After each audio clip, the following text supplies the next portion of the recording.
Hello, this is Mama Jess with Skilled Womanhood.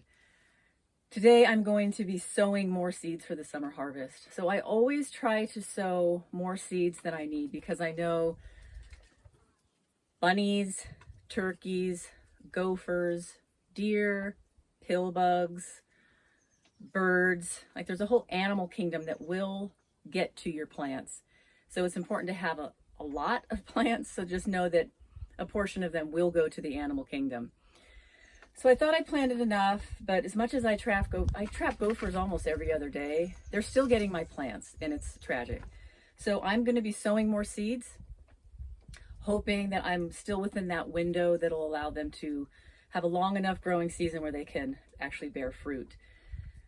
This is called succession planting. So oftentimes, if you're wanting to have a regular harvest of whether it's lettuce or beets or peppers or whatever you're wanting to extend into the season and have more fruitfulness, you're going to have to seed every 2-3 weeks. So that's what I'm doing now. So it's definitely later in the season, but I want you to understand succession planting, not only for the sake of knowing that some of your plants are going to get annihilated by bugs and birds and things, but also just understand this is how you do it if you want to have a regular harvest of greens or whatever it might be that could go pretty quickly. You can eat them and then there's nothing left. So it's nice to have a big plant and then like a medium plant and then a little plant. And so you have to make that succession process happen. So I'm going to show you how I sow seeds right now. So let's get to it. Okay, so sowing seeds has nothing to do with actually like a needle and thread. It's S-O-W-I-N-G as opposed to S-E-W-I-N-G.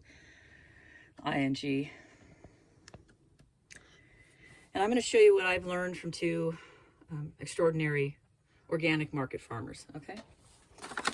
So if you pour a bag of potting soil, or if you have some kind of compost or some kind of soil that you dump in your bin here, it needs to be moistened, because it will highly likely be what they call hydrophobic, that the soil is so dry that when you pour water on it, it kind of beads up and it rolls away.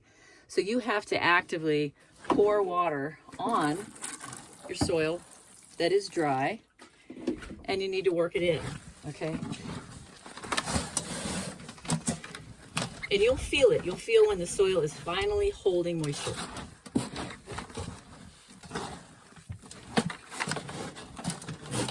This feels great. Okay, you get your container and you fill it up. Of course, I do it inside the tub so I don't lose any soil. It's less of a mess.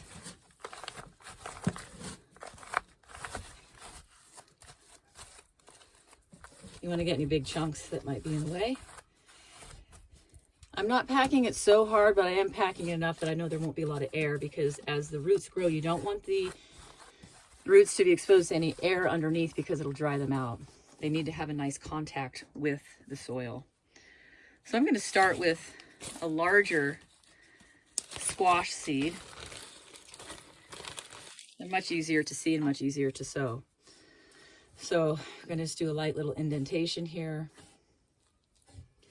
And I'm going to place, depending on how many seeds you have, you can do 1 or 2, because you can't always count on the seeds germinating.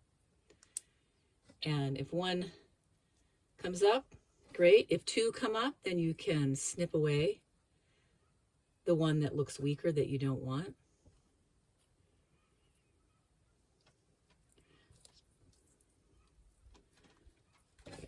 And you don't want the seed to be planted too deep because it will not make it to the surface. Okay, and I just sprinkle just a little bit over the top.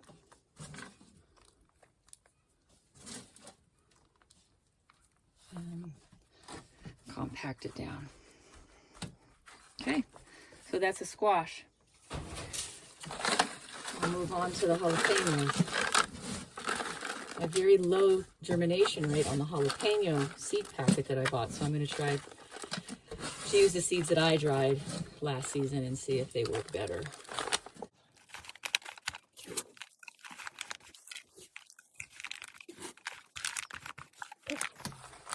So again, it's a feel. You can feel when it's compacted, but it's not so tight that it'll impede the roots from growing freely. So this was a jalapeno that I dried. You can see all the other debris in it, but I got all the seeds that I need. Okay. They're a little harder to handle, especially if your hands are wet like mine. And I cast these a little more freely because I can also, when they start sprouting up, I can prick them out and move them into a larger area. So most of these can be salvaged. Squash are a little more fussy. They don't like their roots to be tampered with. Okay, then I'm just gonna sift over.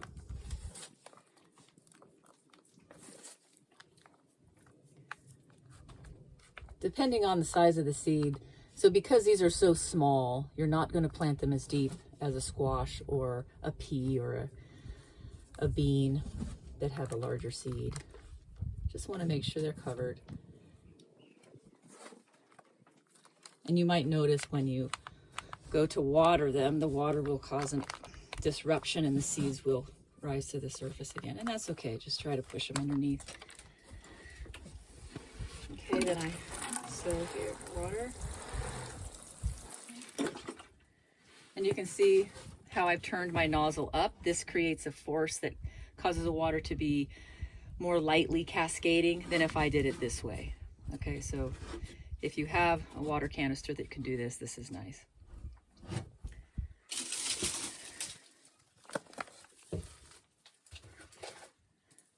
Okay, I have one more that I'm going to do, which will be dill. Dill is not easy to grow in very dry areas. The soil can dry out very quickly. You have to really stay on top of keeping the soil of this little seeds very moist.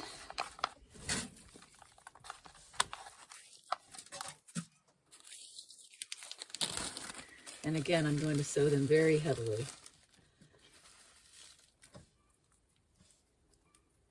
We'll see how it goes.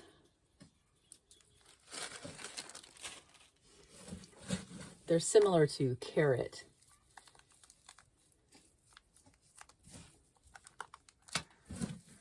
So oftentimes they're sowed a little more heavy. Okay. Let's see.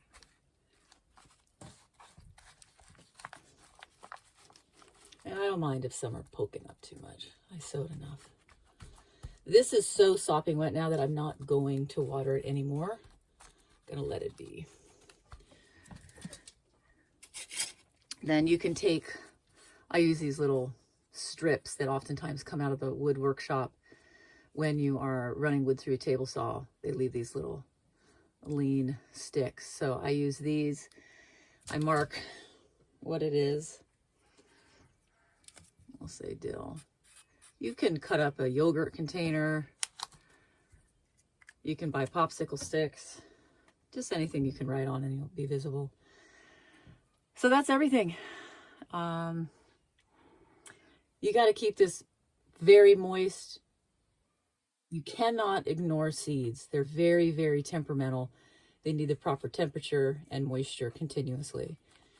And they don't need to be in the light yet, but as soon as they begin to pop up, you want to get them in a really nice bright light. So if you're in really hot temperatures, I like to put my seedlings inside a black flat like this, and I fill it with water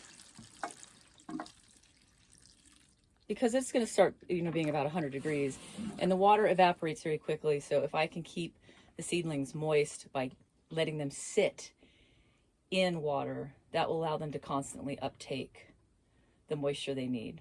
But I also have to watch them very closely. Okay, so wherever you are, if you're in some suburbia house with white carpet and concrete surrounding, don't despair. I want you to start practicing growing seeds.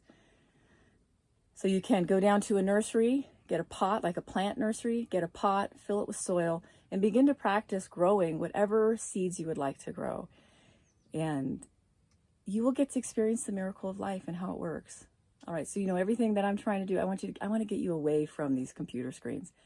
So you can watch mine, but I want you to then get away from this internet and go engage in something awesome and living and begin to build your confidence with a new skill set. All right. Get sane, get smart, get skills, and I'll see you next time.